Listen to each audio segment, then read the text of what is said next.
What is author in Korean? Author in Korean is 작가, 작가. again. Author in Korean is 작가. How do we write 작가 in Hangul?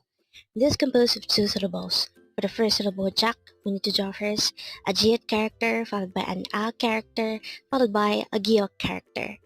For the second syllable ga, we need to draw first a giok character followed by an a character. And then we just need to combine the Hangul for each of those two syllables to write 작가 in Hangul.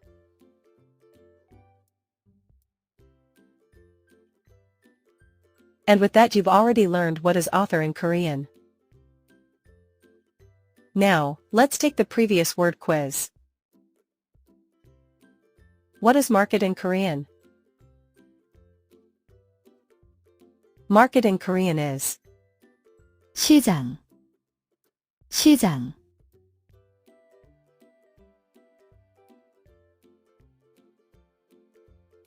Congrats! Learn Korean one word at a time. Only here at Dae-Hangul. Thank you so much for watching. Don't forget to like and subscribe to this channel for more Korean words.